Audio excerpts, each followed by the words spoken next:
Muy buenas tardes a todos y todas. Les damos un cordial saludo eh, a todas las personas que están sintonizando nuestras redes sociales como Corporación de Socorro Mutuo Bautista Panchowen Basey, que nos pueden encontrar en Facebook, a donde nos están viendo ahora, y también nos pueden encontrar en Instagram y también en nuestro canal de YouTube, a donde estos conversatorios que hemos estado realizando mes a mes están siendo subidos para que los puedan ver de forma diferida o para que los puedan socializar y puedan hacer difusión de todos estos conversatorios que hemos estado realizando a través de nuestra Corporación de Socorros Mutuos, Bautista Banchowen Basey. Hoy finalizamos nuestro ciclo de conversatorios que están titulados Lugares de Memoria e Historias Territoriales del Biobío, que tienen como objetivo difundir lugares de memoria que han sido gestionados por la Mutual y a su vez presentar a personas vinculadas directa o indirectamente con estos lugares como un homenaje y reconocimiento que se hace desde la Mutual. Hoy, para dar conclusión a este ciclo de conversatorio, como le estaba mencionando, nos corresponde eh, hablar sobre lugares de memoria que tienen relación con lo que fue la operación Alfa Carbón, tanto en Concepción, Hualpencillo en ese momento, hoy Hualpén, un memorial que se instaló también en Nidahue, camino a Santa Juana, y, bueno, y también las personas que cayeron en Valdivia y en Los Ángeles. La operación Alfa Carbón fue una acción represiva llevada a cabo por la CNI los días 23 y 24 de agosto de 1984 en las ciudades de Concepción, Los Ángeles, Temuco y Valdivia. De esta manera, entonces, al mediodía del 23 de agosto y en la intersección de las calles Grecias con Nápoles, en Hualpencillo, fue asesinado Luciano Humberto Aedo Arias y pasadas las 16 horas en las calles 21 de mayo, en la Vega Monumental de Concepción, fue abatido Mario Octavio Lagos Rodríguez. Allí mismo fue apresado también Nelson Adrián Herrera Riveros, a quien trasladaron hacia un descampado en el camino a Santa Juana, frente a la subida a Idahue, y ejecutado por los agentes de la CNI para luego entregar su cadáver en el hospital regional. En Los Ángeles, alrededor de las 18 horas, al interior de su domicilio en la población Orompeyo, fue asesinado Mario Ernesto Mujica Barros. En Valdivia, en horas del mediodía, fueron apresados por agentes de la CNI los miristas Rogelio Humberto Tapia de la Puente y Raúl Jaime Barrientos Matamala. De inmediato los trasladaron hacia el camino a Niebla y en un descampado también junto al puente Estancilla fueron asesinados. Al día siguiente, en su domicilio en las calles Rubén Darío de la población Corby, fue ejecutado Juan José Boncomte Andreu. De esto fueron condenados 17 agentes CNI pero por su participación en los diversos episodios, y al menos 16 partícipes de estos responsables fueron dejados impunes. Hoy tenemos de invitado e invitada en este conversatorio a Patricia Salaquet, licenciada en Sociología, ex militante también del MIR y compañera de Nelson Herrera, que vemos ahí en pantalla, y también a Germán Chau, ex militante del MIR, miembro de la Mutual Bautista Banchowen, también miembro de la Casa de Memoria José Domingo Cañas y amigo o conocido también ahí de Luciano Aedo. Junto con saludar a cada uno y una, les voy a pedir que se puedan presentar, que puedan extender ahí una presentación que yo pude realizar. Así que dejo con ustedes también a Patricia. Hola, bueno, ya me presentaron. Solo agregar, y que es muy importante, mi participación desde el año 2016 en el equipo de la Corporación Memoria Borgoño, que busca rescatar el cuartel no solo para los sobrevivientes, sino para la comunidad, para las organizaciones sociales, en especial de independencia. Agregaría eso solamente. Germán. Bueno, buenas noches a todas y todos. Bueno, contento de estar compartiendo este momento de memorias, ya, y bueno, pero también de desafíos, diría yo. ¿ya? Eso, bueno, sí, podemos conversar y ahí nos conoceremos un poquito más o compartiremos un poco la historia y sobre todo las memorias. Muchas gracias, Patricia, muchas gracias, Germán. Antes de comenzar con esta entrevista y de empezar a hacer el diálogo, algunas preguntitas que tenemos acá planteadas, que son preguntitas disparadoras para que se pueda iniciar este diálogo. Una cosa que también habíamos conversado de manera interna es que si bien este trabajo de memoria que se hace en base a estos memoriales y que conmemoran esa caída del 23-24 de agosto, lo habíamos conversado también de manera interna, que el trabajo que se pretende hacer acá también en este conversatorio es ver esa historia de vida de estas personas como personas luchadoras, como personas resistentes. Entonces ese es uno de los objetivos que tiene también este conversatorio, este diálogo que vamos a generar hoy en nuestro último conversatorio del ciclo de lugares de memoria e historias territoriales del Biobío, que partimos realizando hace un par de meses atrás y que hoy se nos termina. Pero se termina este ciclo de conversatorio, pero hay muchas otras actividades que siempre están ahí y que a través de nuestras redes sociales las van a ir encontrando. Así que nos pueden seguir en las redes sociales para que se puedan enterar de todos estos trabajos que hemos estado realizando, sobre todo incluso en esta mes o semana del patrimonio y también en la semana o mes de lo que fue o de lo que es la semana del detenido desaparecido y de las detenidas desaparecidas también. Es que eso como para ir comenzando. Ahora una preguntita que le quiero dejar planteada acá a Patricia es que si nos puedes describir a Nelson, cómo y dónde ustedes se conocieron, que también nos cuente un poco sobre ti. Queremos también ahí conocer parte de ti también. Bueno, Nelson era un gozador de la vida, siempre con la talla flor de piel, cantando el Pollo Fuente, entre otros, cosas que pueden horrorizar a la izquierda, pero él imitaba muy bien el Pollo Fuente. Era un tipo que creció en una familia, fue parte de una familia de funcionarios ferrocarriles, su madre y su padre, y que accedió a la educación pública, al liceo de aplicación, que era un buen liceo, y conoció muchos compañeros que aún lo recuerdan, que participó en el movimiento estudiantil en los albores de la Unidad Popular y que el año 1972 vino a estudiar, dije, como si yo estuviera en Concepción, fue a estudiar a Concepción sociología. Allí se transformó en un agitador y constructor de organización, especialmente estudiantil, simpatizantes y militantes del MIR, y trabajó codo a codo con dirigentes importantes y que ya no están, como Juan Carlos Gómez y otros.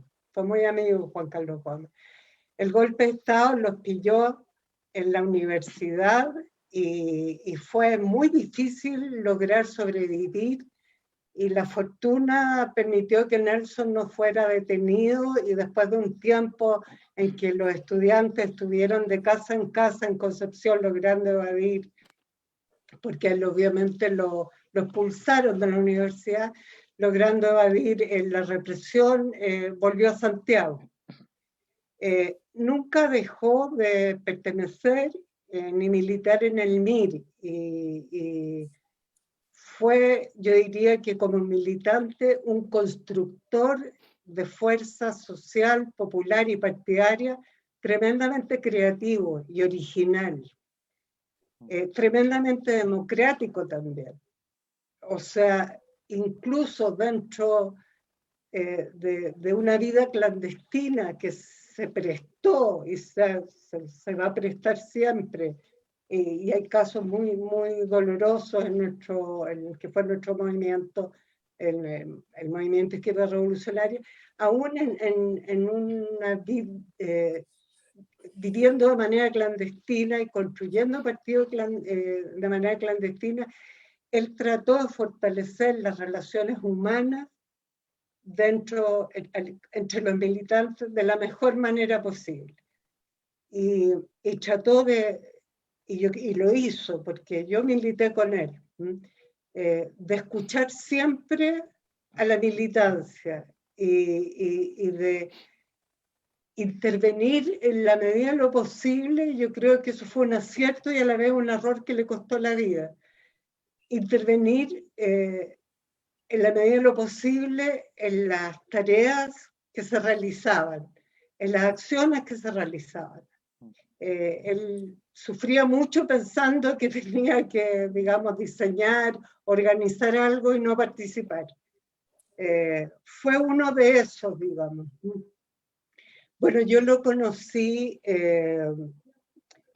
yo en tiempo Unidad Popular era de la Juventud Socialista y para el golpe, con el grupo de estudiantes de la media, estaba en cuarto medio, nos fuimos de nuestras casas y nos juntamos y empezamos a caminar por las calles esperando instrucciones para hacer algo. O sea, nos tomamos la escuela de canteros de la Universidad de Chile, entramos, cortamos los cables, éramos unos cabros chicos realmente muy osados. Y estuvimos varios días fuera de nuestras casas, nuestras familias estaban preocupadísimas. Yo me acuerdo la cara de mi mamá cuando llegué después de varios días a la casa viva. Y me había quemado todo, no existía nada. Libros, afiches, todo. Entonces, bueno, era parte de esa juventud y quedé muy desencantada porque realmente, y bueno, con justa razón, estaban todos los próceres socialistas así, asilados, fondeados, etc. Entonces quedamos sin ningún tipo de conducción. Y es ahí donde con mi gran amiga hasta ahora, Aida Sáez, que fue la compañera de Carneme, que era la única milista del Liceo 20, y era menor que nosotras, que había llegado a Concepción a estudiar, decidimos buscar contactos en el MIR. Y buscamos por un lado, por otro. Mi primer contacto solo me hacía recolectar tarros, clavos, azufre y cuestiones. No había, digamos, demasiado atractivo en eso. Y bueno, después me conectan con Lederson y bueno, ahí cambió la cosa porque primero empezamos a hablar de cine. O sea, yo me acuerdo de la película Escenas de la Vida Conyugal, no sé si la vieron ustedes, Berman, que era una cuestión así que estaba de moda y a mí me pareció. Entonces, antes de entrar al terreno del loario hablamos de cine y después me fue reclutando, en fin, nos perdimos 1 año, 2 años, porque los contactos fracasaban a veces por circunstancias represivas, etc. Creo que fue de 1 año. Y después nos volvimos a encontrar. Y bueno, yo estaba estudiando sociología en la Chile y él estudiaba filosofía en la Chile. Pero como era mi contacto, en el pedagógico nos veíamos, no nos saludábamos, o sea, porque lo nuestro era tal.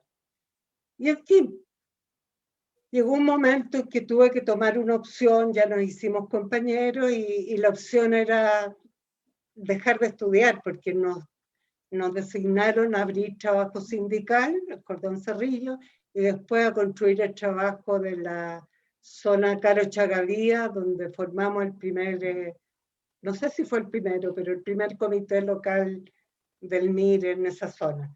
Entonces era contraproducente ser estudiante y digamos, habían flancos represivos que se podían cruzar. Yo dejaría hasta por ahí para no tomarme tanto la palabra, pero así lo conocí. Yo tenía 22 años, él 25, y al año nos fuimos a ir juntos. Gracias, Patricia. Además que a medida que vayamos avanzando en este conversatorio, vamos a ir conociendo también otras etapas también de toda esta historia de vida que uno relata acá en este tipo de actividades.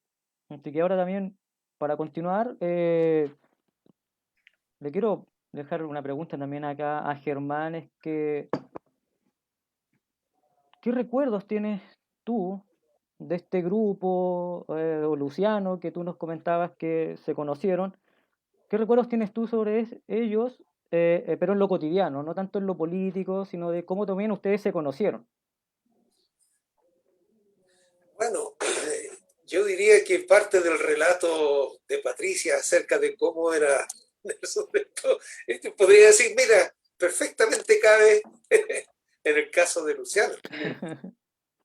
Y a mi modo de ver, de entender, no es una casualidad o cosas por el estilo, un asunto de, no sé, del azar, sino porque era una forma de ser, una forma de ver, de entender la vida. O sea, hay que situarse en el tiempo. O sea, con Luciano nos conocimos al comienzo de los años 80, ¿ya? Coincidimos en Concepción, ¿ya? Y, hola, ¿cómo estás? Claro, sí, era así, y un poco lo que estaba diciendo en otro contexto, así, ¿cierto? Nos pusimos a hablar de cualquier cosa, y tuvimos un buen tiempo hablando de cosas generales, o sea, ni siquiera qué te parece, cómo estaba la dictadura cívico-militar, cosas. Y esa fue la forma en que fuimos como enganchando un poco, yo diría como tratando de vernos, así cada uno, ¿cuánto calza este? ¿Por qué? Porque Luciano y yo nos conocimos, como dije, ¿cierto? A comienzos de los 80, antes no teníamos idea quién era él, quién era yo, no lo habíamos visto nunca. Entonces, estamos en una situación, ¿cierto?, de clandestinidad, es dicho con alta claridad, es decir, uno tenía que ser un ser normal, común y corriente como cualquier otro, entonces que conoce a alguien y que... Entonces, claro, hay que ver cómo se engancha. Y ese proceso fue muy bonito porque me pareció que estaba frente a una persona, como suele decirse, ¿no?, una persona realmente encantadora, pero encantadora por su, lo que yo aprecio hasta ahora, ¿cierto?, por su sentido de humanidad, ¿ya?, por su humildad, ¿ya?, porque era un tipo que tenía manejo, conocimiento, venía de toda una historia y nunca hizo gala de eso, sino que más bien fue una invitación constante a vivir en la práctica todas las experiencias vividas, pero también todas las cosas que se estaban descubriendo. O sea, se trataba, ni más ni menos, por decirlo así, ¿cierto?, de construir en Concepción la resistencia popular, ¿ya? Y junto a ello, ¿cierto?, bien, levantar, construir, ¿cierto?, el movimiento de izquierda revolucionaria que estaba bastante decaído, digamos, bastante disperso, producto, ¿cierto?, de todas las acciones represivas. Entonces, en esa como, en el fondo, una sola línea de trabajo, pero con dos vertientes, diría yo, ¿cierto?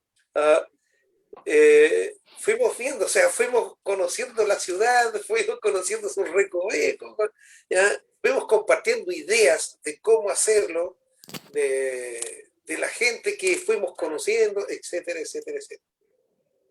Entonces el proceso, vuelvo a insistir, el Luciano. Tengo otro nombre metido en la cabeza. No lo puedes explicar si quieres. Bueno, por si se me sale involuntariamente, sí. Si hablo de Lautaro, me estoy refiriendo a Luciano. ¿Ya? Digo entonces que en todo ese proceso, ¿ya?, siempre vi al Luciano humilde, al Luciano humano, preocupado de verdad por la gente, por su situación, por comprender y porque comprendieron, ¿cierto?, en qué funcionábamos. No era una cosa fácil.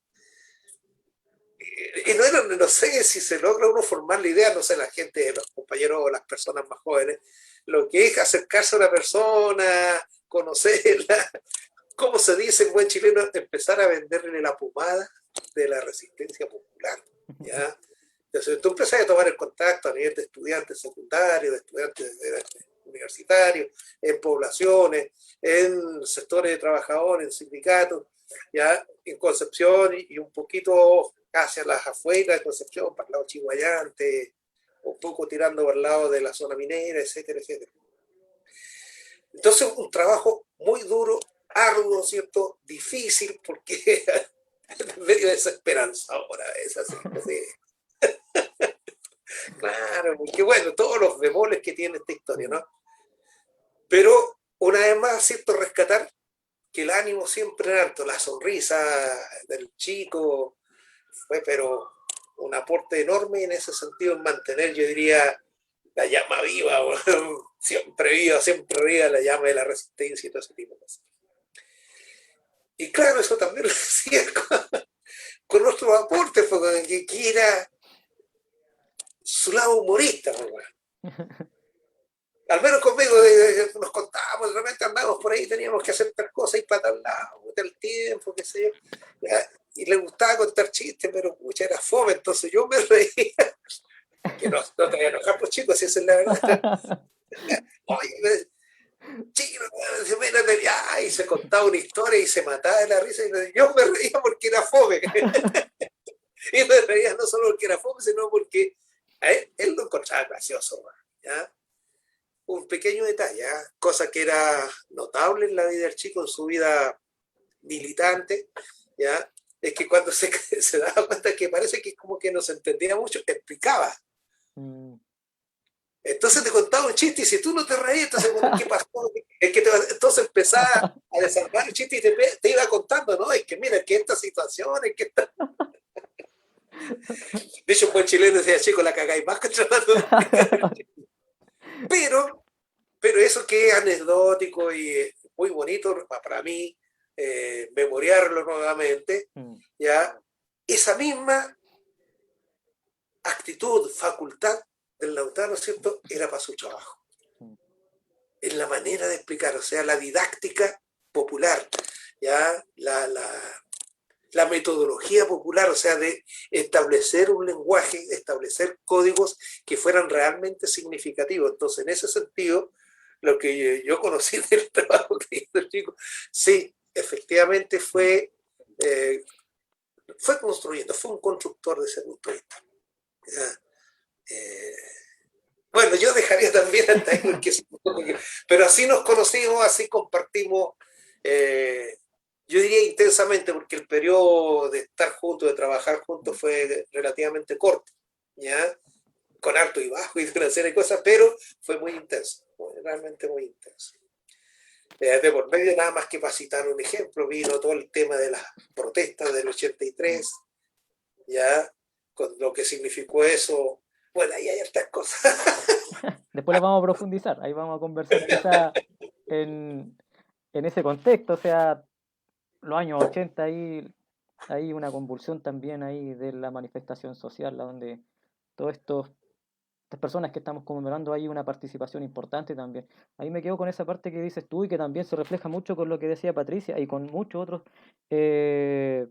militantes, líderes del MIR, es que esa didáctica popular se veía, lo habíamos conversado también en otro conversatorio del año pasado con Pedro Loera sobre el tema de Luciano Cruz, la importancia también de esa didáctica popular que él tenía para ir a comentar cosas tan complejas a los obreros de repente en el carbón, que estaba ahí a flor de piel en estas personas que siempre estamos acá haciéndole mención. Entonces es importante lo que tú mencionas y que también se relaciona con lo que había dicho Patricia. Entonces me quedo con ese concepto que tú planteaste ahí de didáctica popular que se ve como transversal. Lo encuentro ahí muy, muy bueno que lo podamos traer a colación acá. En ese sentido, Patricia, volviendo al tema que estábamos conversando delante y profundizando también un poco más en Nelson y en ti también, es que me gustaría que si pudieras profundizar un poco en cómo recuerdas el tema político y ese compromiso de Nelson en relación a lo que incluso estábamos hablando de la didáctica popular, de ese trabajo que se hacía dentro de ese contexto tan complejo que mencionó también Germán, que son los fines de los años 70 y principios de los años 80. Bueno, yo creo que Nelson expresa un periodo de el MIR que tiene que ver con la casi destrucción y la rearticulación, los golpes y la rearticulación, los golpes y la rearticulación. O sea, desde el golpe el MIR fue azotado de manera inclemente por la represión y tuvo la capacidad de reconstruirse y de generar nuevas fuerzas. Y eso es lo importante, porque si no, no hubiera seguido existiendo. Gran parte de las direcciones y los cuadros medios y los dirigentes estaban muertos, desaparecidos, prisioneros en el exilio. Entonces, Nelson es uno de los militantes donde se expresa muy bien esa continuidad de retroceso y avance, y todo lo que significa ser golpeado en términos represivos y lograr reconstruir fuerza política, partidaria y social. Yo hablaría de su vida militante a través de un poco de lo que hizo. O sea, el comité local Carechagavía se construyó tomando aquellos viejos militantes que aún existían y que estaban fondeados, casi sin contacto. Me acuerdo el Motorcito, por ejemplo, un compañero que murió hace poco, bueno para hablar como él solo. El Motorcito se conocía a media José María Caro, Santa Olga, Villa Azul, La Victoria, es decir, conocía a mucha gente, entonces fue el pilar nuestro.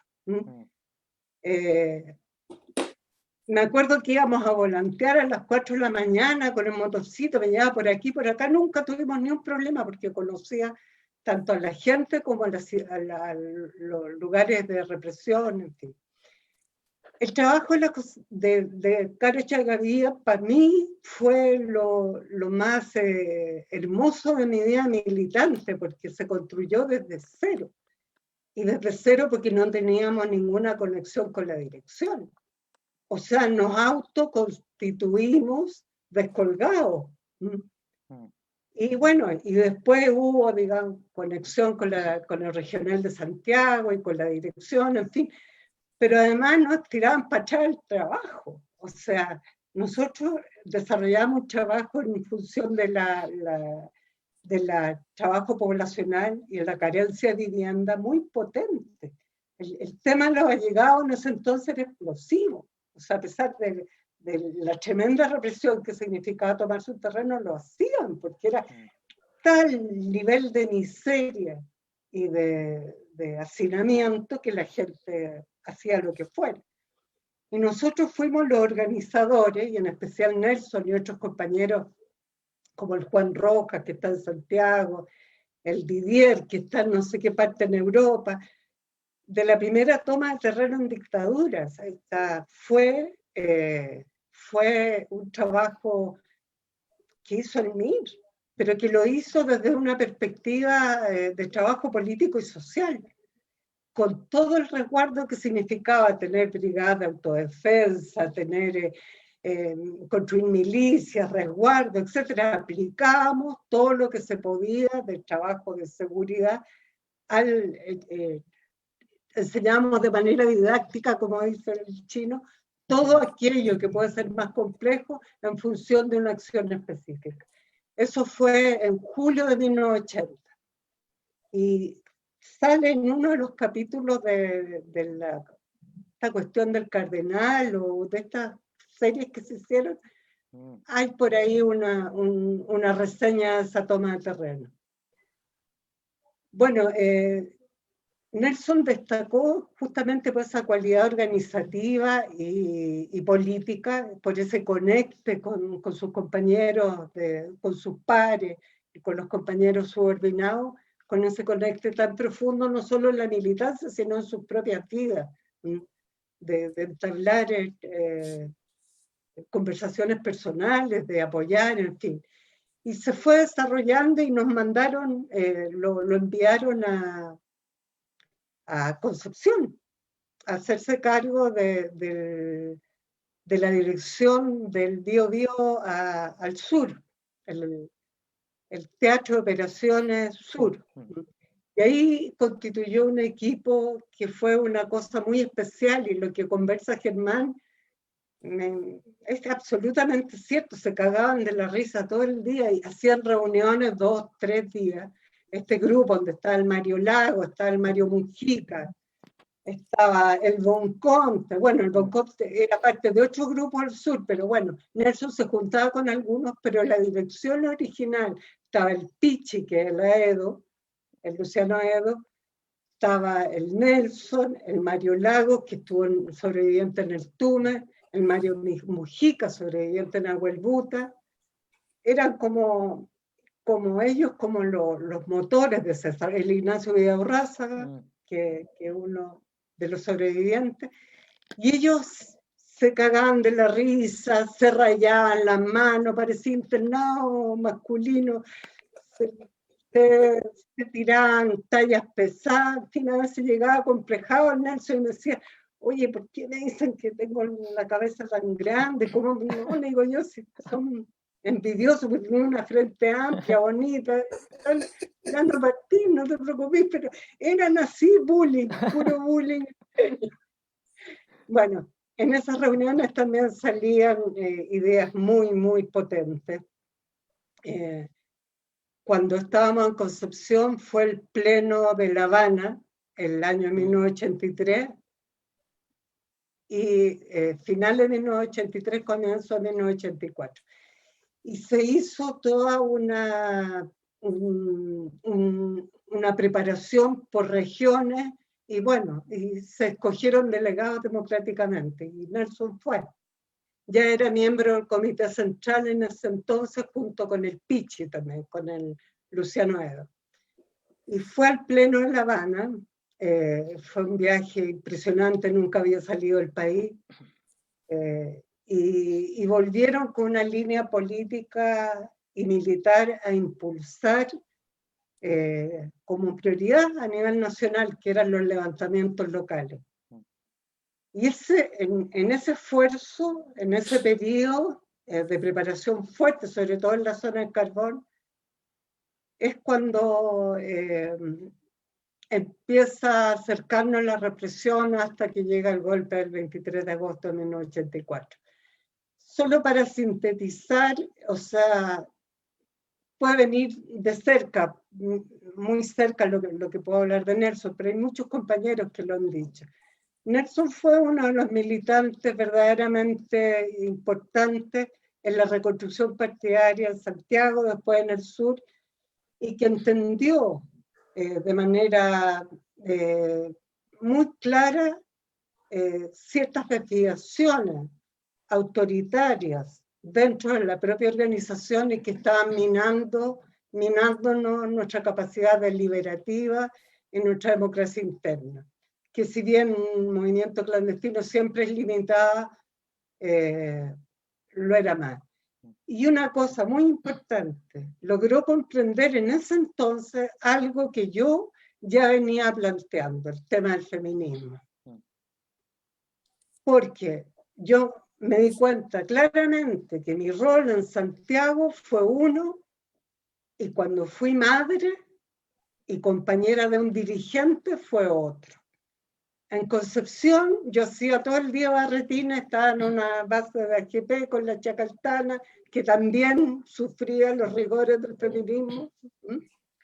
Entonces, yo me acuerdo que mandé una carta diciendo por qué sucedía eso conmigo, y la respuesta de la dirección fue que si yo quería tener una militancia más productiva tenía que separarme de mi compañero. Entonces, no fue posible para uno como mujer desarrollar sus capacidades, porque claro, o sea, y bueno, contando un poco más, después en la cárcel de Coronel con las chicas fuimos las presas que trabajamos mucho ese tema, lo discutimos mucho, incluso se hicieron documentos, y por supuesto que nos tildaron de locas por todos lados, pero justamente fue un grupo que había vivido en distintas circunstancias eso que estoy hablando. Y Nelson tuvo la capacidad de entenderlo para regalarme un primer libro. Me compró el libro de la Simone de Beauvoir, a pesar de que él no cachaba mucho, no estaba muy de acuerdo, fue capaz como de abrirse a un tema que, bueno, vemos la importancia revolucionaria que tiene hoy en día claramente. Sí. Gracias. Ahí planteaste un tema que quedará en los pendientes, imagino, dada la situación, pero es realmente muy, muy importante todo, esto último, todo, pero lo que tú dices en relación al feminismo y la militancia, porque esa es una pelea que se dio, en mi memoria está de los años 71, 72, ¿ya? Pero precisamente el rol de la mujer en la construcción, en el desarrollo del partido y sobre todo en la construcción y el desarrollo de un proceso revolucionario. Entonces, no quiero hablar como viejo y decir, claro, ¿qué me viene a decir ahora? Si eso ya era materia de discusión, aunque muy fríamente, o sea, no, sino muy tibiamente, porque, pucha, pero claro, la Simone de Beauvoir era alguien que estaba ahí presente. Bien, pero en fin, perdona que me haya metido en eso. Dale, No, sí, si esa es la idea. sí, la idea es generar un diálogo, podamos conversar. Si quiere agregar algo cuando alguien está hablando, puede hacerlo, si no hay problema. Yo también ahí me recuerda todos estos trabajos que se han hecho sobre la Operación Retorno y faltan esos trabajos de cómo esa Operación Retorno también generó de que muchas de las mujeres tuvieran que quedar en Cuba, en ese rol que está planteando Exactamente. Patricia recién, de cuidadora de los hijos mientras... Y las que se vinieron eran malas sí, madres. Y las que se vinieron se pasaron, porque con todo su dolor se vinieron. Un saludo a la Cristina Chacaltana, una mujer más maravillosa y valiente del mundo, que lo hizo. Para todos gracias. ustedes, no te tires bajo, todos ustedes. Sí, porque eso es interesante, ¿cierto? Lo que tú te referías al tema de los procesos de construcción que relatas en el caso de lo que hizo tu compañero. Porque eso en realidad también se hizo en varios lados, ¿ya? Y a mí, en lo personal, siempre me llamó la atención que esa capacidad de trabajo, esa capacidad de construir, de articular, de levantar propuestas, líneas de trabajo, voy a decir una herejía probablemente, pero si yo recorro, ¿cierto?, la gente que hicimos eso, hombres y mujeres, sobre todo mujeres, curiosamente fue la gente que nos quedamos. Sí, Curiosamente. Y nos quedamos, pero además teníamos, por ejemplo, con el Luciano, una cosa que teníamos en común era todo el aprendizaje partidario hecho desde las bases, como quien dice, ¿ah? O sea, o como alguien decía en esos años, con las patitas en el barro, pues, o sea, fuimos gente que trabajamos, el chico tuvo un gran proceso de desarrollo en el mundo campesino, en primer lugar, de ahí para adelante. Por lo tanto, eso fue muy útil en nuestra vida en los 80, toda su experiencia campesina. Yo vengo, ¿cierto?, de todo un trabajo en el mundo juvenil y poblacional. Entonces teníamos una manera de ver, de entender las cosas, ¿cierto?, de saber la construcción, o sea, de lo que dice, por eso, tenemos que juntarnos a pelar un rato. Porque no, es que uno va viendo cómo se engarzan las cosas, ¿ya? En lo que es un aprendizaje, lo que quiero es generar todo este proceso de construcción de la resistencia popular. No era simplemente la gente que estaba dispuesta a salir, a hacer una marcha, a volantear, a hacer un rayado, cosas. Habían otras actividades, otras tareas, pero teníamos que partir de la base que muchas personas no tenían una experiencia para atrás. Lo que tenían era una posición antidictatorial, incluso yo diría, porque era muy penca, porque era mala, porque era cruel, porque era asesina. No sé si se me entiende lo que digo, pero no había una reflexión, un análisis político, ya, yo quiero ser de la resistencia. Entonces, con esa gente había un modo de trabajar que es distinto a los que tienen un cierto proceso de convicción, vienen de experiencia o de familias que están más o menos bailando en esta música. Entonces, que era oye, había cosas que explicar así, pero más que con perita y manzana. Y en eso, el querido Luciano ahí con sus chistes, sus cantitos, sus pero llegaba, entonces ahí nos animamos. ¿Y por qué? Porque además eso es lo que era la famosa técnica, entre otros, ¿cierto?, del rompimiento del hielo, pues, y romper el hielo en una relación inicial que no era cualquiera, pues, si no era para ser un centro de madre, no ser un club deportivo o cualquier otra cosa, ¿ya? Entonces, hay que tratar de imaginarse lo que eso significa, pero esta distinción que llevábamos entonces era tal vez toda la experiencia ganada previa al golpe cívico-militar, ¿ya? Eso. Y eso, ¿cierto? Yo creo que de alguna u otra manera, no sé si cabe en este minuto, pero hace la relación con lo que por lo menos yo veo pasa en este momento. Entonces, el continuo, desde el punto de vista del ejercicio de la memoria, que no es el recuerdo de lo que pasó, sino que eso lo que pasó, que nos dice hoy día como un proceso que tiene una continuidad histórica, ¿ya? Con condiciones distintas sin ninguna duda, pero que tiene similitudes, ¿ya? Entonces, el desafío es cómo construimos. Entonces, bueno, pero eso supongo que nos tocaremos un poquito más, no sé. Sí, está dentro de la etapa acá, final ya de este conversatorio donde vamos también a dialogar en esa relación de lo actual también con lo que estamos hablando de los 70, los 80, pero toda esa línea que une este proceso que estamos viviendo hoy en día con todo ese proceso también que ocurrió. Pero también, Germán, yo en lo que tú estabas mencionando, que tocaste un poco la pregunta que yo te iba a plantear, que era ese trabajo que había realizado este grupo o Luciano, que está bien, o sea, estábamos ahí, pero me gustaría que además que pudieras mencionar cómo ese trabajo que estabas mencionando ahora, que pudieras también comentar un poco el contexto de los años 80 o a dónde se vivió este trabajo para profundizar un poquito más, o sea, cómo era ese contexto ochentero acá en Concepción y dónde estaba este grupo, dónde estaba Luciano, dónde estabas tú. Bueno, mira, dejar en claro que eso es mis memorias, mis experiencias, que probablemente estemos de acuerdo con varios o no estemos de acuerdo con nadie, ¿no? Es cómo se vivió.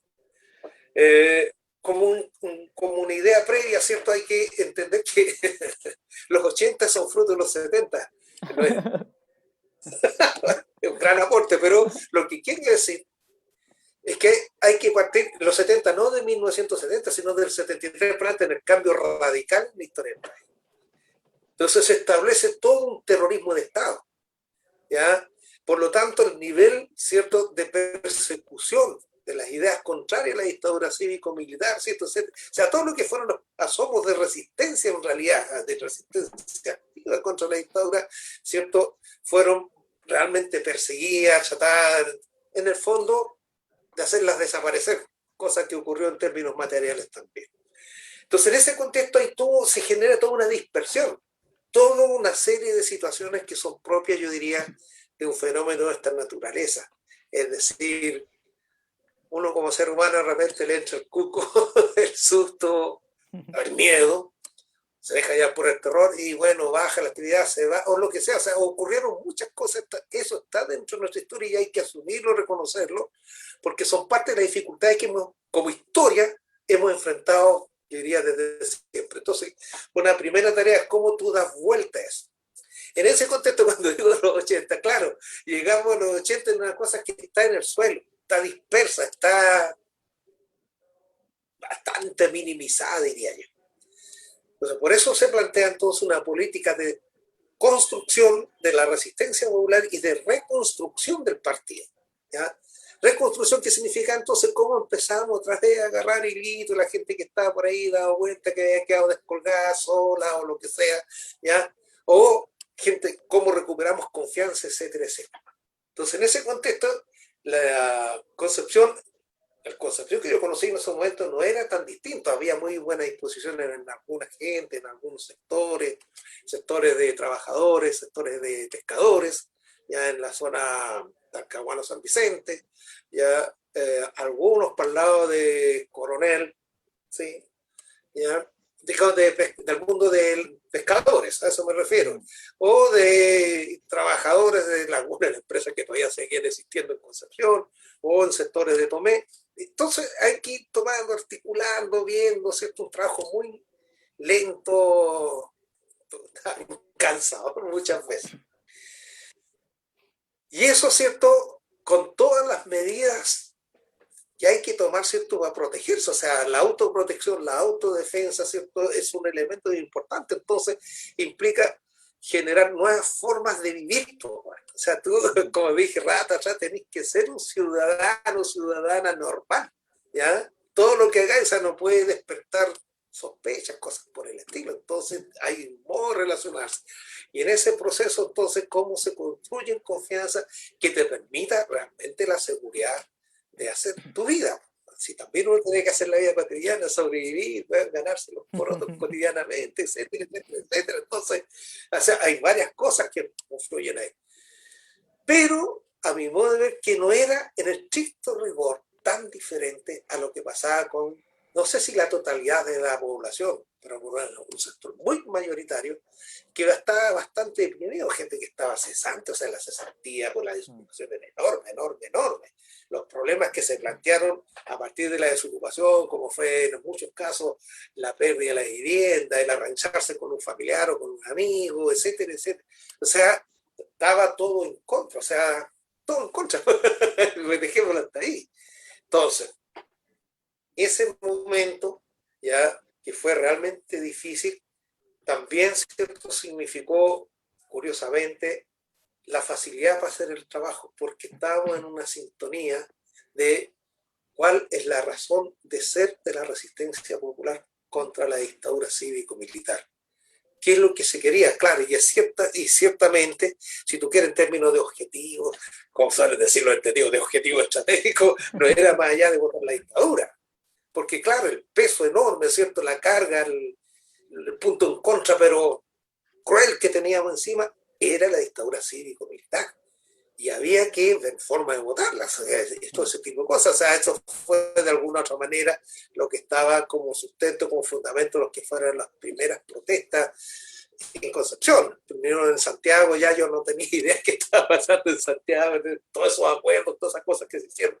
Pero ¿cómo hacemos posible que eso que estaba planteado como una actividad a nivel nacional desde el punto de vista de los trabajadores y las trabajadoras, ¿cierto?, hacer efectivamente esta protesta, ¿cierto?, estos paros, etcétera, etcétera?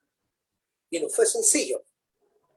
Ya, yo siempre tengo en mi cabeza Gran Bretaña con las golondrinas. Tengo en mi cabeza Colón con el sector de la Vega Monumental. Que fueron lugares interesantísimos, ¿cierto? Ya, hacer las barricadas, mantenerlas, por ejemplo, etcétera, etcétera, etcétera. O sea, y pequeñas cosas en sectores poblacionales, el mismo Hualpencillo, en distintos sectores de Hualpencillo, en el sector del Barrio Norte, según mi memoria, ¿no? Ahí me empiezan a dar cuerda, así que tú párame cuando quieras, porque, claro, o sea, tú te das cuenta que empieza a haber una movilización, empieza la gente a salir. Y eso como una primera cosa, me acuerdo de una conversa así a la pasada con el chico, ¿cierto? Era así, puta, se está perdiendo el miedo, compadre, se está perdiendo el miedo. Eso. Hay que sostener, hay que mantenerlo. Entonces, claro, la idea no es que tuviéramos que hacer marchas, movilizaciones, barricadas todos los días, pero había un punto de partida que te decía que sí era posible un proceso de construcción en el que estábamos empeñados.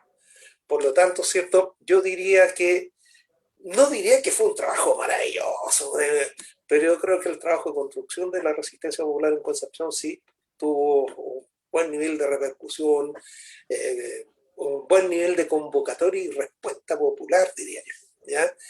Eso ayudó de alguna u otra manera también a construir el partido o reconstruirlo, pero ya tal vez eso sea historia para otro momento, porque claro, se engancha mucho con lo que es la apreciación, la valoración de lo que es ese proceso, de lo que relataba Patricia y con lo cual yo estoy totalmente de acuerdo, ¿cierto? Y quiero terminar, ¿cierto?, esta parte también. ¿Y por qué? Porque yo no quiero hacer divisiones odiosas, ni mucho menos. Pero quienes, por distintas razones, nos mantuvimos aquí y vimos todo el proceso, desde el 11 de septiembre de 73 hasta este momento, teníamos un continuo, vivimos, compartimos, fuimos parte de, ¿ya? Por lo tanto, tuvimos la posibilidad de compartirlo, conversarlo, reflexionarlo, analizarlo y ser propositivos en el que hacer. Y termino propositivo entonces con ese típico que se dicen las cosas cuando hay que diseñar objetivos, que sea realizable, que sea posible. O sea, no pegarse el bolón, ¿se entiende? Sino que hacer aquello que sí es perfectamente posible hacer, perfectamente realizar, aunque sea muy chiquito. Entonces ahí está la típica cosa, un granito de arena con otro, y un ladrillito con otro. Eso fue, ¿ya? Muchas Mi gracias. paso por Concepción. Sí, muchas gracias, Germán. El objetivo, sí, también, como te mencionaba, es que aquí estamos haciendo, también haciendo son memorias personales, o sea, estamos haciendo la construcción quizá del contexto histórico de lo que fue los 80, pero desde un punto de vista de cómo lo viviste tú. Entonces, igual eso es necesario también, ese tipo de forma de poder construir eh, ese pasado, entre comillas, porque un pasado que siempre está conectado con el presente. Por algo también los historiadores hacemos ese trabajo de estudiar este pasado porque de alguna manera está repercutiendo en nuestro presente. O sea, no lo estudiamos solamente porque queremos conocer los años 80, los años 70, lo que ocurrió, sino que por alguna manera todo eso repercute hoy en día. Yo quería también ver si es que Patricia quisiera complementar algo en esa relación que estaba hablando Germán sobre el contexto de Concepción, del Concepción ahí de los 80, después de las protestas, y también esa relación de cómo llegan a ese día, si es que tú quieras mencionar algo de lo que ocurre después ese día 23 y 24 de agosto. Bueno, sí, o sea, el contexto indudablemente es de una retoma de ofensiva de parte del movimiento popular. O sea, si bien las bases organizativas y la capacidad de acción tienen sus limitantes, porque el movimiento popular ha sido duramente golpeado, sus organizaciones sindicales, estudiantiles, etc., hay una rearticulación. Ese es el contexto, y el contexto es nada más y nada menos que las protestas que comienzan el 83. O sea, entre el 83 y el 86 hay un despliegue de energía popular muy importante. Y es ahí, digamos, donde nosotros nos insertamos con estos lineamientos que venían de antes y que de alguna forma se redefinen en ese pleno, que bueno, es que para la historia discutir si fueron buenas decisiones o no. Muy pronto el MIRE se vuelve a dividir, se divide y después desaparece. Pero estábamos hablando a nivel partidario de reorganizar el esquema político y militar que existía antes por un esquema organizativo político y militar juntos. ¿Ya? Y a eso vuelve Nelson, y esos son los grandes desafíos del 84, de reconstruir esas direcciones y esas bases de manera conjunta. Y eso implica también problemas de seguridad, problemas de todo tipo, enormes. Entonces, se cambian las estructuras tradicionales, y que había un encargado militar del MIR por un lado, y un encargado político, social o miliciano por el otro, y se reestructura eso en una sola dirección, que así se reconstituye el Teatro de Operaciones Sur, político-militar, desde el año 84. Y eso significó un esfuerzo tremendo, y en términos sociales, el objetivo táctico, por así decirlo, eran los levantamientos locales, que eran formas insurreccionales, porque el lote coronel había una maduración de las fuerzas políticas partidarias, no solo nosotros. O sea, el frente estaba actuando también. Y eso la represión lo fue notando. Yo creo que en los expedientes de repente aparece que cuando la CNI se da cuenta de este movimiento que hay de gente, lo hace a partir de su preocupación porque el frente está dale que dale haciendo una serie de acciones. ¿Ya? Y eso coincide, bueno, con circunstancias en que nos detectan y nos pierden. Y en un restaurante, están los expedientes, en un restaurante donde están parte de los compañeros, entran los huevones de la CNI y retoman el contrato. Nos habían perdido. Y ahí no nos sueltan más. ¿Ya? Entonces, en el contexto de protesta social y de incorporación de fuerzas políticos revolucionarias en este contexto para desarrollar fuerzas de mayor perspectiva estratégica, que no solo sea la protesta, el caceroleo, la barricada, sino que eso sea el insumo de una posibilidad de construir fuerzas estratégicas de todo tipo, es en ese contexto, pero también debilitados. El 81 estuvo lo de Neltume, que fue una mala concepción. No había desarrollo y vínculos suficientemente sólidos con el entorno social para construir una guerrilla. Además, una guerrilla en uno de los lugares más inhóspitos, fríos. Ahí hay una cosa casi un poco para, no sé. Claro, todos estuvimos ahí, pero hay decisiones y hay cosas, bueno, que dan para largo, ¿no es cierto? Entonces había también este ciclo permanente de golpes, reconstruimos, actuamos en sacar la cresta, ¿no? Bueno, y yo creo que el 23 de agosto significó el último gran golpe del cual el MIN no se pudo recuperar.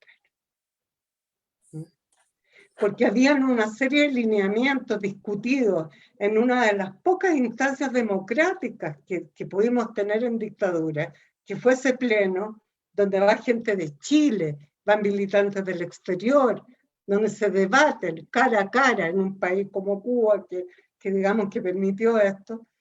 Esos lineamientos que tenían una importancia política fundamental tienen una expresión de derrota, porque el golpe del 23 es una derrota.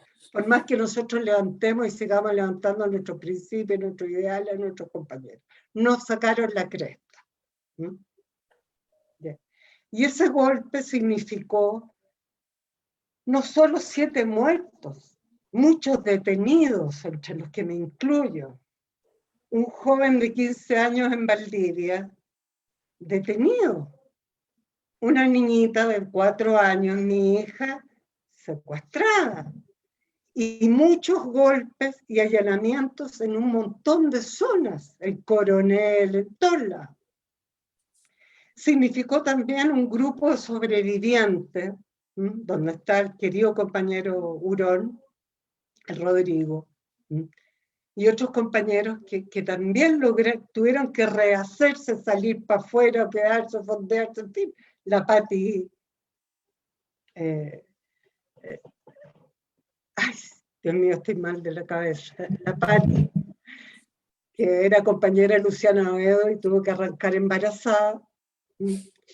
Entonces, bueno, significó un golpe caótico, ¿no es cierto?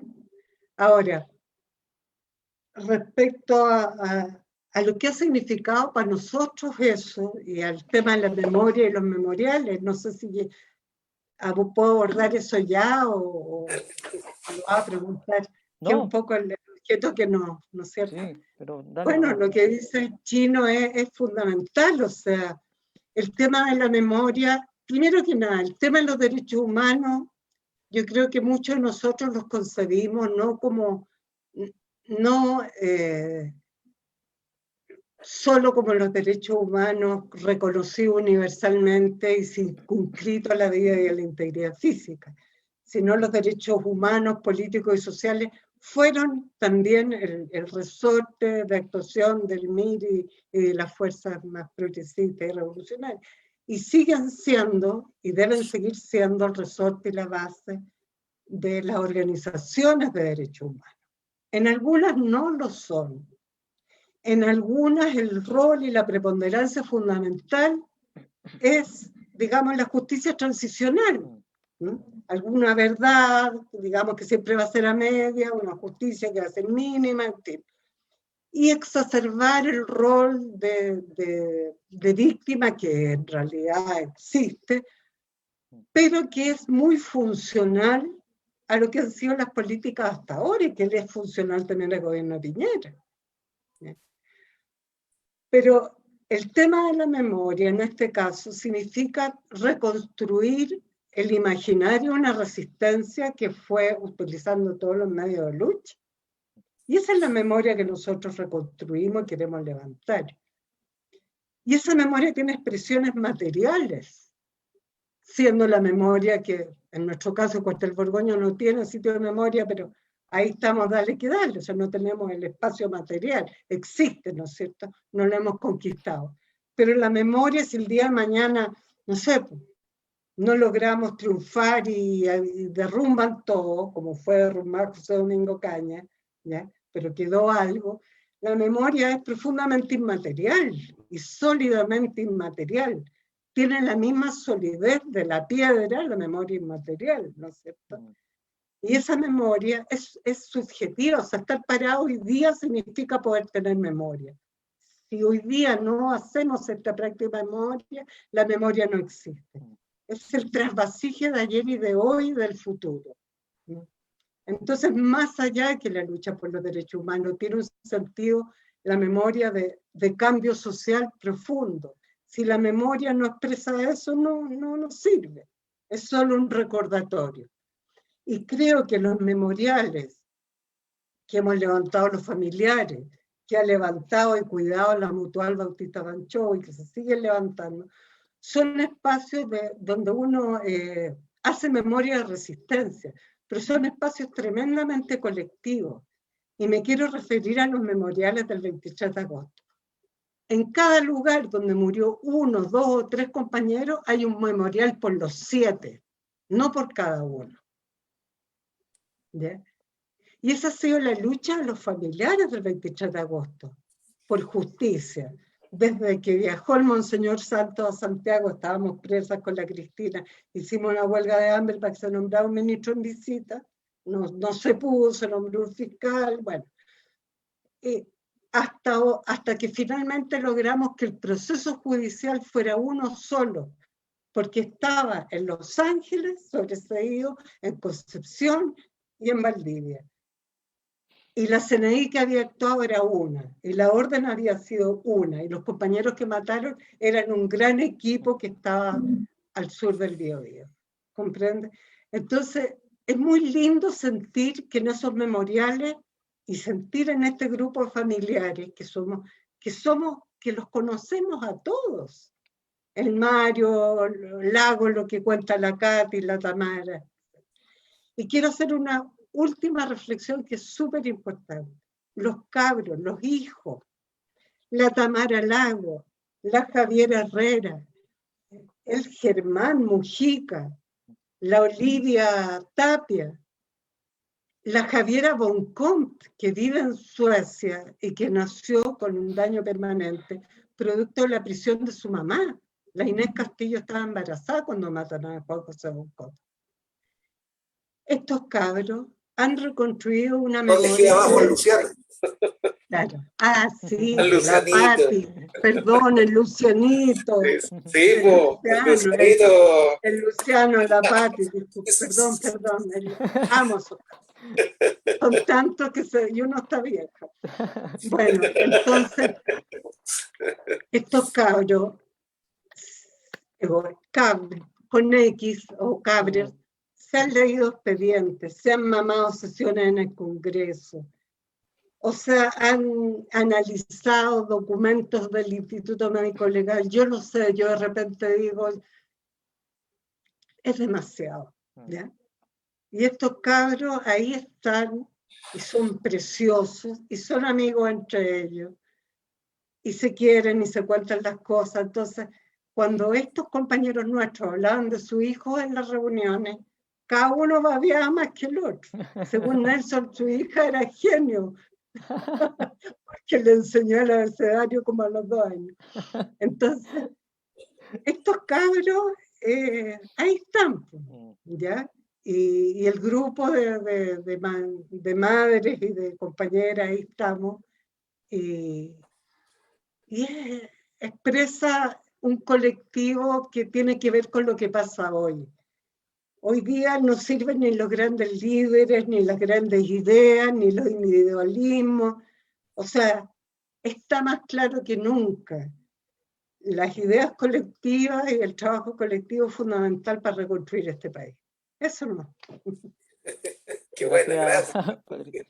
Mira, en esa relación que estaba diciendo incluso al final del tema ya generacional, de cómo se traspasa también esta memoria de lucha, etcétera, le quiero también preguntar aquí a Germán el tema de que nos pudieses comentar que cómo crees tú que hubiese aportado este pensamiento político, social de Luciano o de este grupo también en los tiempos actuales, en los tiempos que estamos viviendo ahora, lo que ocurrió incluso después del 18 y 19 de octubre, siempre decimos 18 y 19 porque 19 fue acá en regiones, entonces es necesario siempre mencionarlo también, como ese pensamiento, porque incluso lo vimos, por ejemplo, eh, en las marchas empezaron a aparecer esas consignas incluso sobre el Bauchi, sobre otros líderes también del MIR, líderes históricos, y empiezan a aparecer, hay una reivindicación ahí también desde la misma población, y es porque también algunos ahí conoce ese pensamiento político, ese pensamiento social que tenían estos líderes o militantes del movimiento de izquierda revolucionaria. Entonces te dejo plantear esa pregunta para que pudieras profundizar en ese pensamiento político social, cómo se contribuye hoy en día, en nuestra actualidad, en el contexto que estamos viviendo incluso. Difícil, pero Harto difícil la sí. pregunta, no sé. Siempre las últimas preguntas son más difíciles, porque ya estamos Capciosa. finalizando ya. Sí, sí, está bien, muy bien. Pero yo creo que hay como... nosotros hablamos de un continuum en la historia, y yo creo que este periodo, del 80 hasta el 86 aproximadamente, tiene una similitud en varios aspectos con el momento actual. El momento actual, ¿cierto?, de alguna u otra forma expresa aquello que quedó grabado en que no son los 30 pesos, sino 30 años de soportar algo, ¿cierto? Y de soportar algo que en lo que no hay como ideas, pistas de solución posible, porque hay una élite que está por arriba, que negocia, que hace acuerdos, que etcétera, etcétera, etcétera, y abajo es como una imagen fea, tal vez. Es como el acompañamiento, es como el arroz, ¿cierto? Nada más, es decir, estamos para movilizarnos, bueno, allá mientras arriba se discute, se plantean otras cosas, se hacen acuerdos, negociaciones, eh, se financia la política de parte de los propios opresores, de parte de los propios opresores, ¿ya? El 80 entonces, claro, también era un contexto en general distinto, pero también había negociaciones por arriba que lo sabemos claramente cómo fue. Entonces, hay una explosión desde el movimiento popular. Claro que hay ideas que tiran ciertos dirigentes, ¿cierto?, de nivel nacional, pero es la gente que empieza a decir lo que relataba rato atrás, ¿cierto? Ya la gente vio la posibilidad, una barricada, una pequeña junta en una esquina, un par de gritos, un volanteo, una rayada por ahí, etcétera, etcétera, un petaco, etcétera. Pero yo diría que son parte de las iniciativas populares. Es la resistencia popular que empieza a tener como esta manifestación, ¿ya? Entonces, ¿cuál es la similitud con ahora? Que ahora es, yo por lo menos lo veo así, porque las élites negocian arriba, pues, ven, ¿qué es lo que hacemos? ¿Qué sé yo? Las élites se dan cuenta que quedan abajo y se suben al carro de la victoria después del 15 y 16 de mayo, ¿ya? Rindiendo homenaje a los luchadores que están presos, man, y que esto que lo otro, y que gracias a ellos, pero no movieron un dedo para que esto fuera posible, ¿ya?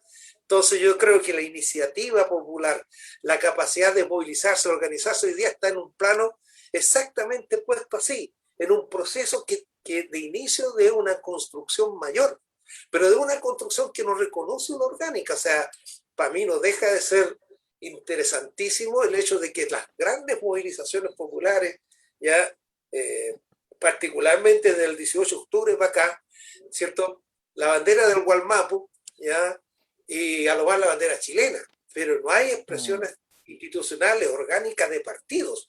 Y aún es más, desde mi experiencia de participar en toda esta cosa, ya, no se permite.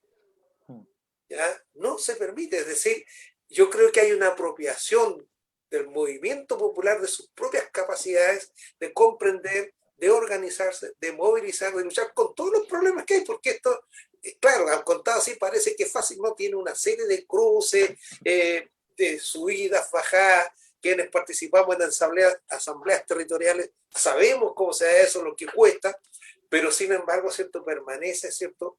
Toda una decisión popular, ¿cierto? De organizarse, de movilizarse, con expresiones que son memoria viva, concreta, de organización básica como ollas populares, las ollas comunes, ¿ya? Y no una olla común simplemente para satisfacer el problema de hambre, sino que la olla común, al menos, yo no sé si todas, pero al menos yo, de las que yo conozco participo, son verdaderas escuelas donde la olla propiamente tal refleja un momento de compartir algo tan simple como asegurarse la comida cotidiana, pero es más que eso. Está la escuela, está el momento de discusión, está etcétera, etcétera. Está el rememorar incluso. Mi papá me contaba, mi mamá, yo alcancé a ver. Entonces, cómo eso hoy día va teniendo un lugar en este proceso y va haciéndose, va cobrando vida, va cobrando fuerza. Entonces, no sé, por los que estamos pasaditos en la edad, ya vemos que está esa conexión permanente. Es decir, tal vez en este momento, más que la presencia de un partido tal o cual, lo que hay es conciencia de resistencia y de resistencia popular. Y de una resistencia que tiene vida, que tiene una dinámica propia y que como quiera que sea, plantea un tema, pero que es fundamental de mi punto de vista, que es su decisión, su voluntad anticapitalista. No le pongamos más adjetivo medio, pero hay una posición notablemente anticapitalista, ¿ya? No solo antipatronal, ya será contra la crítica al modelo neoliberal, pero el trasfondo, ¿cierto?, es profundamente, de mi punto de vista, y de lo que yo conozco, participo, profundamente anticapitalista. Entonces yo diría que, claro, estamos, no sé si será el inicio o será una nueva etapa de un proceso que tiene una historia, un peso histórico importantísimo de considerar en este país. Entonces, yo creo que nosotros, los viejos de ese tiempo, de la resistencia popular, de la militancia milista, sí tenemos bastante que aportar en esto, ¿ya?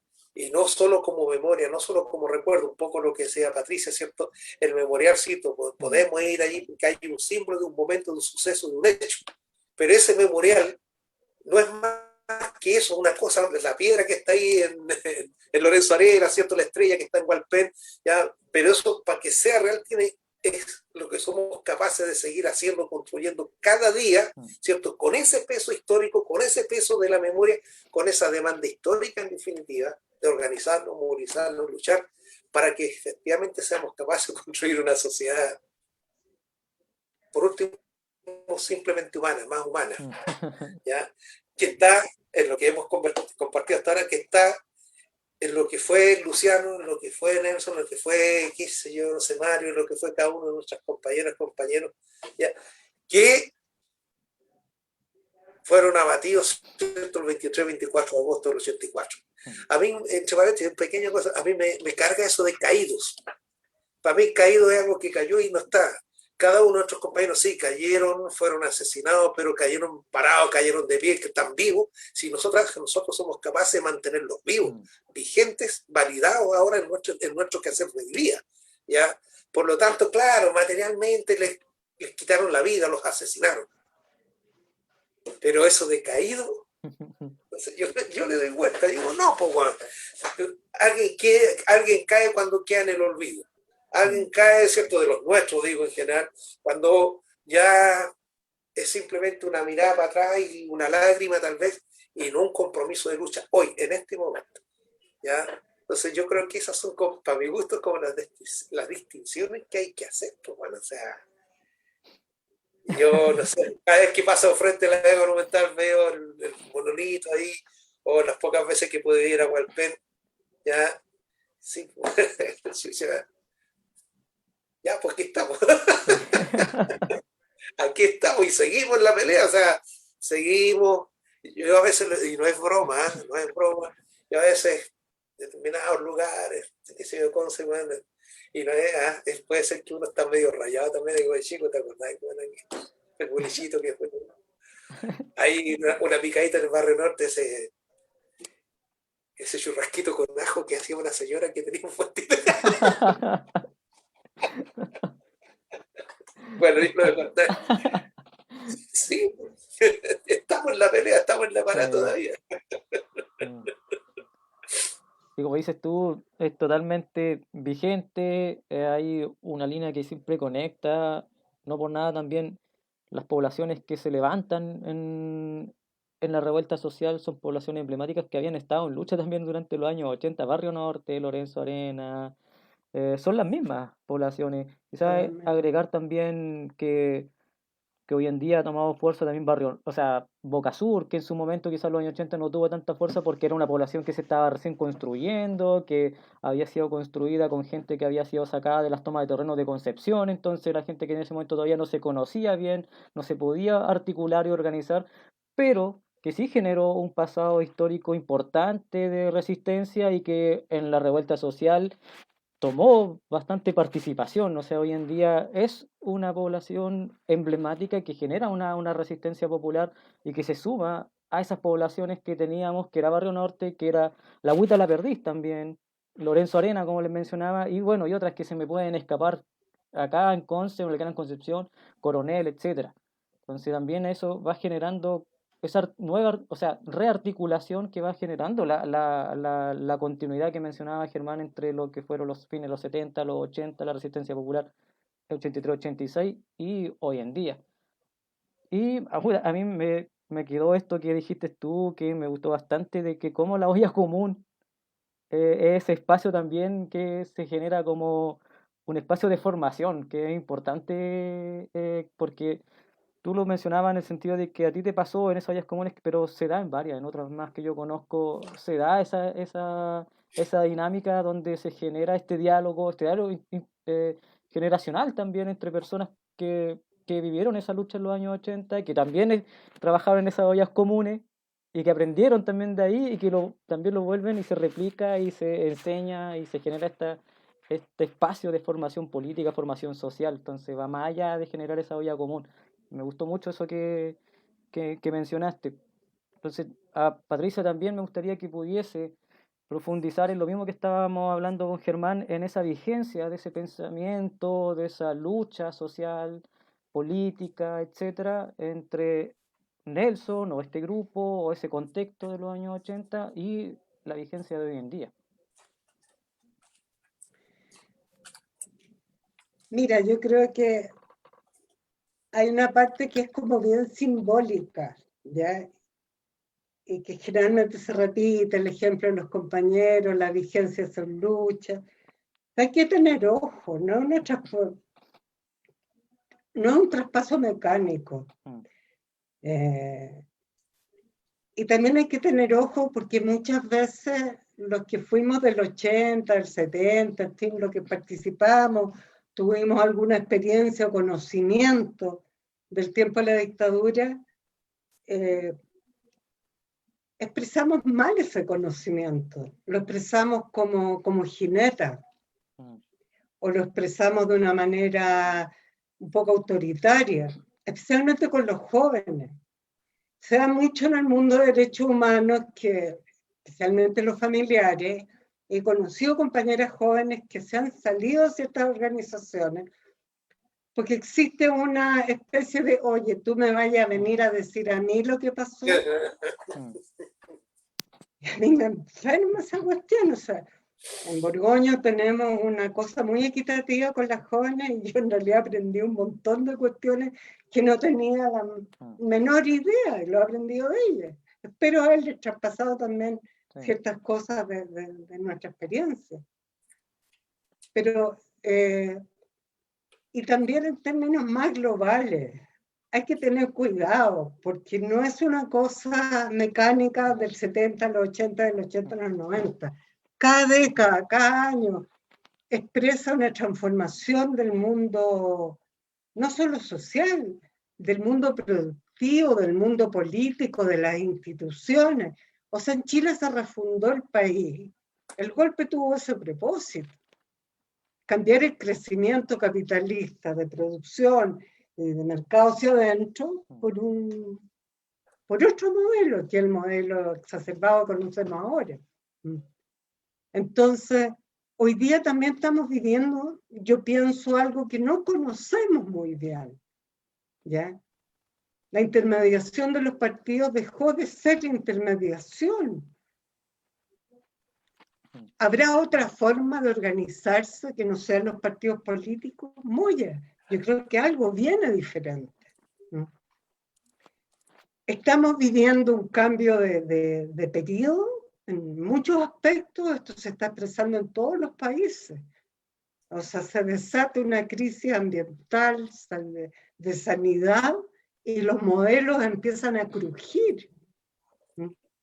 La migración está implicando una nueva concepción de los países y del mundo, de las sociedades. Entonces yo creo que junto con reivindicar cuestiones que son de fondo y que siguen siendo válidas, hay que estar muy abierto y ser muy respetuoso. Yo, por ejemplo, ahí quizás cuando decimos, pucha, los que nos quedamos en Chile, bueno, hay muchos que se tuvieron que ir nomás, que no les quedaba otro porque los mataban. Quizás, digamos, claro, expresamos una continuidad, pero también pudimos hacerlo, ¿no es cierto? Y también no pensar que hay familiares que no están en la pelea y tienen el derecho legítimo y total de no estar en la pelea. Se lo ganaron. Y hay gente que luchó y ya no quiere más, está cabreado y tiene todo el derecho. Entonces, empezar también digamos, a hacer las cosas de esa manera. Y sobre todo en la experiencia con los jóvenes, yo creo que nos tiene que hacer. José Domingo Cañas tiene una excelente experiencia ahí, por ejemplo, se nota el tiro en cualquier cantidad de cabros jóvenes, porque hay una manera de conectarse diferente. Nosotros en Borgoña también, ¿ya? Pero bueno, eso no se da siempre. Y el tema de los derechos humanos, si no hay relevo, ¿quiénes van a relevar esto? Se está muriendo toda la gente mayor en los 70, vamos para allá. Entonces, el tema de la memoria tiene mucho más perspectiva política y de largo plazo que el tema de las organizaciones tradicionales de derechos humanos, porque los familiares se mueren, ¿ya? Ahora, quisiera decir una cosa que ha faltado acá en homenaje a los compañeros del 23. No ha habido justicia. Esto ha sido nuestra vida completa como familiares. Llevamos muchos años y la cosa se ha dilatado demasiado. O sea, la primera sentencia, de primera instancia, es mínima, es para unos pocos CNI cuando fueron un montón los que tuvieron. O sea, hemos vivido cosas muy fuertes en ese sentido, pero es un tema también de país. Y creo que este es el momento, en la posibilidad en la posibilidad real de redactar una nueva constitución, que el tema de la memoria sea un tema constitucional y el tema de la justicia sea un tema de alto nivel, de alto rango, porque aquí nos cuentean que pusieron fiscales que tienen que entregar los fallos en un año, en 2 años. Mentira, nos mientan institucionalmente por años y años, ¿ya? Entonces, bueno, seguimos esperando y seguimos luchando porque hay un fallo lo más decente posible, y a esta altura no podemos esperar que todos los criminales, más de 60, 80, que participaron en este operativo, ya no fueron procesados, pero al menos los que están siendo procesados tengan penas altas y esto no haya sido solo un show. Eso. Teniendo en consideración incluso de que muchos de ellos ya están muriendo antes de ser condenados, antes de ser ahí y los juzgados. nuestros también. Sí. Los padres de ellos están casi todos muertos. Sí. Voy a leer unos Yo comentarios. quería agregar una pequeña cosita a lo que nos plantea Patricia con respecto al tema de la justicia. Yo soy de los cabezas duras que no separo verdad de justicia. Pero la verdad para mí no es simplemente así, bueno, sino que la verdad tiene que ver con meterse en el proceso histórico que generó todo esto, que permita comprender. Porque la justicia finalmente tal vez sea una mirada simple, claro, va a venir un señor que dice que es juez y va a decir ya, ¡pah! Esto es. Pero párale un poquitito, pero ¿esto es qué? Porque para que sea justicia realmente tiene que haber una verdad, y la verdad, por ejemplo, lo que dice la Mati. ¿Ya? O sea, aquí no son los 4 o 5 pericos que están ahí, eran 60, 80, pero 60, 80 que conformaban una estructura que dependía de un Estado que se instaló para eso. Y se instaló en una línea en que fue un propósito, pero profundo, son parte de esta verdad, un propósito profundo de eliminar al enemigo interno, que es una similitud realmente muy pegada en el presente, en este presente. En ese lenguaje guerrerista del Piñera, van declarándole la guerra, cuántas cosas se le puso por delante, es lo que se hizo el Batir 73, y con un propósito, como dijo Patricia en algún momento de su relato, ¿cierto?, de refundar este país, con un propósito. Entonces, si yo establezco la verdad a partir de eso, para poder comprender si efectivamente la pena que se dicta, mira la relación que hago, la pena que se dicta, si está dentro del plano de la justicia real, pues bueno. ¿Ya? Yo he visto que hay una manga de asesinos, pues bueno, que, puta, irreprochable conducta anterior, weón. Corta la chacota. Entonces, si no hay verdad, pero una verdad que se establezca sobre qué vamos a explicar justicia, es sobre esta verdad, no simplemente que un par de personas se organizaron, apresaron a alguien y lo mataron y lo hicieron desaparecer, más así, sino que hay un contexto en que eso se mueve. ¿Por qué? Porque finalmente, ¿cierto?, verdad, justicia, pero sí tiene que haber no impunidad bajo ningún punto de vista. Y para que sea efectiva esto que llamamos actualmente con mucha énfasis, garantías de no repetición. Entonces, si no se establece la verdad, ¿cómo podemos exigir garantías de no repetición? Por ejemplo, garantías de no repetición, eso, que está relacionado con este nunca más. ¿Entiendes? Es una falacia. Total, muy bien, total. Entonces, claro, sí, nunca más vamos a matar a uno y lo hacen desaparecer. No, nunca más. ¿Se entiende o no? Es mucho más. Pero es que ha habido más. Sí. Eso no puede decirse nunca más. O sea, es una aspiración, pero es, bueno, un ideal. Hay que construirlo. Sí. Ese es parte de la lucha. ¿Ya? Muchas gracias, Germán. Muchas gracias también. Ojalá no se hayan Patricia. aburrido los No, oyentes. aquí voy a leer unos comentarios antes ya de despedir este conversatorio, o comentarios que nos han dejado en el chat. Por ejemplo, Daniel Fernández puso al principio un saludo a Patricia y a Germán. Rebeca Vio también le mandó saludo. Patricio Troncoso dice saludo a la compañera Patricia y el compañero Germán. Un abrazo. No sé cómo se lee este persona que dice aquí, Perry Rosas, dice un saludo fraterno a todos y todas. Mario Figueroa dice un saludo afectuoso desde Barrio Norte.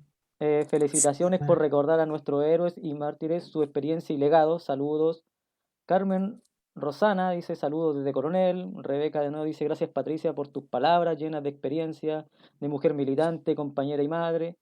Esther Hernández dice que buen conversatorio, nos dieron una clase política. Gracias querida Patti y Germán por su lucha y resistencia y por la esperanza que hoy se refuerza con la memoria de nuestros y nuestras compañeros y compañeras. Abrazos cariñosos para ambos. Y ahí tenemos otros comentarios también, como otro de Rebeca que dice Patricia, tremenda lucidez y claridad política. Y ahí nos llega otro de Juan Cisterna, dice un abrazo a Patricia y a Germán. Nos vienen llegando otros comentarios, se van sumando a medida que estamos conversando. Rebeca, de nuevo, felicitaciones para Javier, o sea, para mí, para Patricia, para Germán, tremendo conversatorio. Ahí dejamos todos esos comentarios que van apareciendo en el chat a medida que fuimos avanzando durante este conversatorio. Solamente quiero dejarles la palabra a ambos, un minuto, 2 minutos, para que puedan señalar alguna cosa que no se haya mencionado, que quieran comentar antes de cerrar el conversatorio, si es que lo quieren hacer. 1 o 2 minutos, algo breve, para que puedan señalar. Patricia, después Germán.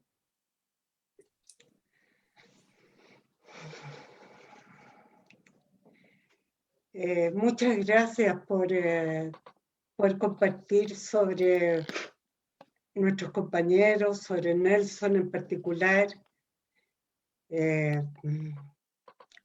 Esta historia está presente en la vida de cada uno de nosotros, de nosotras, y hay una especie de pudor respecto a lo que uno puede expresar, que siempre va más allá de lo racional, ¿no es cierto?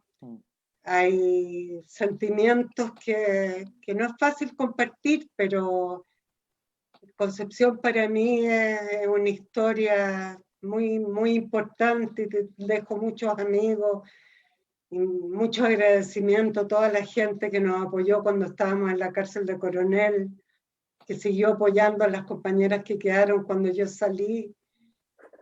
Y un abrazo grande, no tengo más que decir. Los quiero mucho. Gracias. Muchas gracias, Patricia. Germán también, 1 o 2 minutitos ahí, lo que quiera agregar para ya ir cerrando este conversatorio. Sí, voy a hacer caso de eso de para cerrar, porque 1 o 2 minutos para todo lo que falta decir. Sí.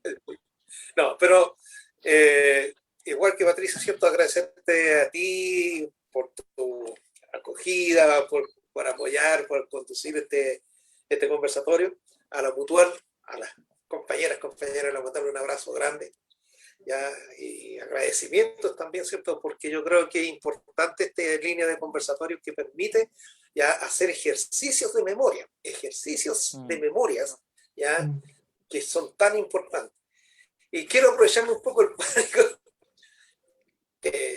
el que cacha, el que no, ¿cierto? Pero van abrazos fuertes, fortísimos, para gente de la Colo Colo, que ya no existe en todo caso, pero que era de la Colo Colo, para la gente de Barrio Norte, para la gente de Libertad, para la gente de Hualpencillo, para mi muy querida gente de la emergencia de Hualpencillo.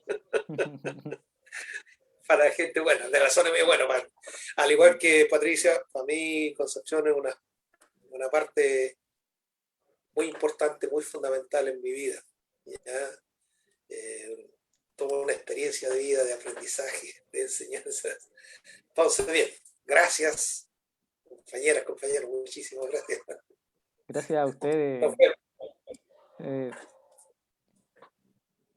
No queda nada más que agradecer a ustedes dos por haber participado en este último conversatorio de nuestro ciclo. Quedaron por tema de tiempo, nosotros podríamos haber estado hablando muchas otras cosas más, siempre van a quedar cosas fuera, pero tratamos de hacer redondear todo lo que más pudimos para poder entregar un conversatorio que la gente nos pudiese escuchar, nos pudiese ver, pudiese entender el objetivo que tenían todo este ciclo de conversatorios que levantamos desde la Mutual. Le pido a la gente que, porque como dije al principio, si bien termina este ciclo de conversatorio, nosotros tenemos muchas otras actividades que están programadas y otras que van apareciendo a medida que nosotros vamos avanzando en nuestras actividades durante el año. Entonces, no solamente que sigan atentos a las redes sociales, tanto en Facebook como en Instagram, donde ahí van a ir apareciendo la información, los afiches de nuestras actividades. El domingo vamos a presentar el documental El Morro, por el tema del mes y la semana del patrimonio, un documental hecho por la Mutual, entonces va a aparecer el día domingo. Vamos a sacar el afiche para que puedan ver ahí ya la hora en que se va a transmitir este documental. Y además, este conversatorio que está saliendo por Facebook y que va a quedar también alojado en Facebook, va a ser subido también hoy día a la noche o mañana en la mañana en nuestro canal de YouTube. Así que, porque también tenemos personas que no tienen Facebook y que siempre nos quieren ver estos conversatorios, aunque sea de forma diferida. Entonces, hacemos ese ejercicio también de subirlo a nuestro canal de YouTube para que poder llegar a otras personas que no lo pudieron ver hoy día o que por temas de que no manejan el Facebook no lo pueden hacer. Entonces ahí siempre va a quedar alojado nuestros conversatorios en nuestro canal de YouTube. Reitero los agradecimientos a Germán, y a Patricia por haber accedido a poder dialogar en este conversatorio y le damos un fuerte abrazo desde la Mutual. Gracias. Muchas gracias. Nos vemos en otra instancia. Siempre nos vamos a estar encontrando en alguna otra actividad, así que nos volveremos a ver. Ojalá de forma presencial. Que esté muy bien, cuídense. Gracias, muchas gracias, hasta luego, cuidarse, sí, muy bien.